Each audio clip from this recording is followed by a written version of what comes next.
Hi, everybody. Welcome to GW Center for Integrative Medicine. I'm your co-host, Dr. Kogan. I have an interesting, important topic today, chronic back pain. Very, very common problem. A lot of people go to see a doctor for this. And one of the ways I obtain regular information about medicine and this kind of most important things is from this something called Journal Watch. And I just opened the most recent one coming on March 15, and there's this important guideline watch, it's called, about interventional procedures for chronic pain. So this is what we're going to talk about. I'm going to, as usual, go ahead and share my screen. And I already pre-organized this.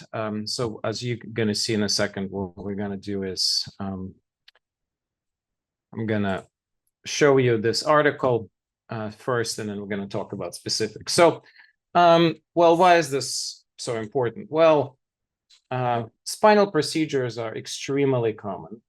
They're often perceived as something quite effective. They often recommended after you have few weeks, few months of back pain. Patients often sent to a pain doctor of some sort, and very commonly, one of the first things they're going to say, well, let's do a spinal injections. Sometimes they call facet injections, sometimes just called epidural injections. There are a variety of different techniques. Some of them include radio frequency, and some of them include just medication, some of them steroids, some of them are anesthetic medications such as lidocaine. So there's all kinds of things. So, well, this is a European guideline. I do want to point that out. That's actually quite important.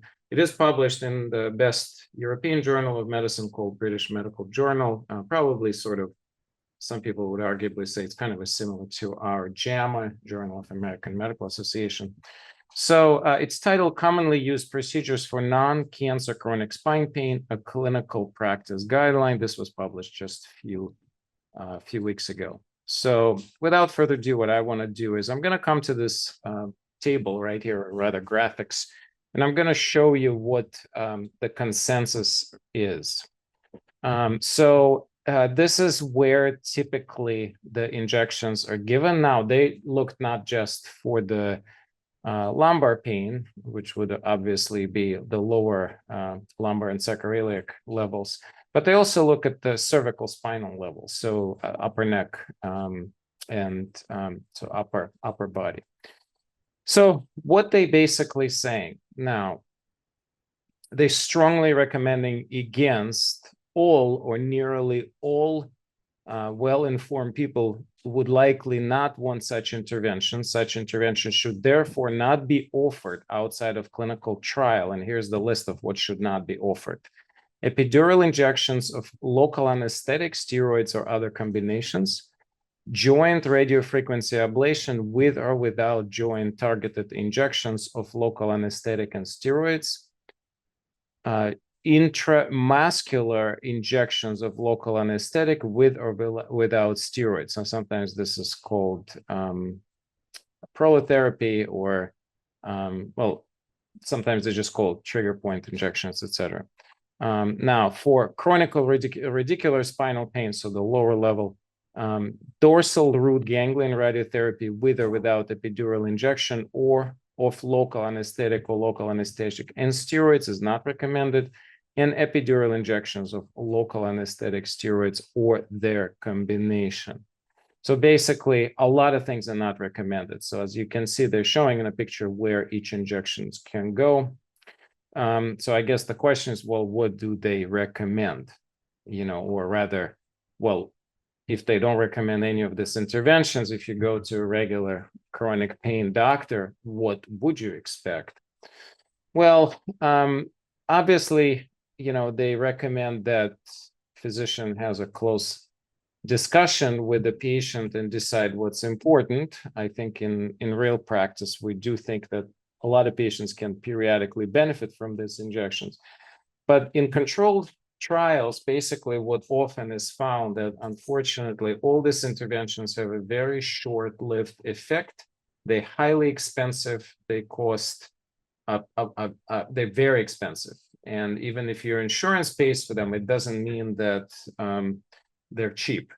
insurance pays, but then this is a cost for the society, and because of this is actually one of the common reasons why chronic pain has been such a expensive undertaking lately, and there's so much efforts been placed into trying to identify lower cost interventions, because very large proportion of patients, at least in the United States, and I'm sure it sounds like it's the same in Europe, has been getting these procedures. And so now this guidelines advocate strongly for pretty much removing almost all of them. There are not everything obviously is listed here. I of course will put a link to this study, so if you are interested, you can read the whole thing.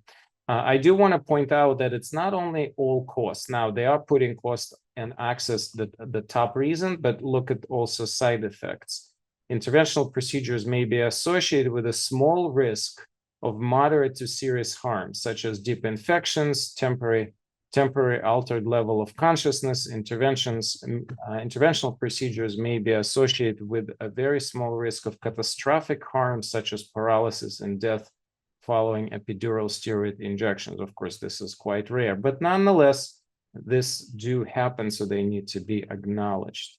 And then of course, as I said, they put a lot of accent on preferences. So if the patient believes that they exhausted other methods, then of course you'd consider this. Now, of course, I'm going to stop sharing now. So of course, in the world of integrative medicine, there's a variety of other methods.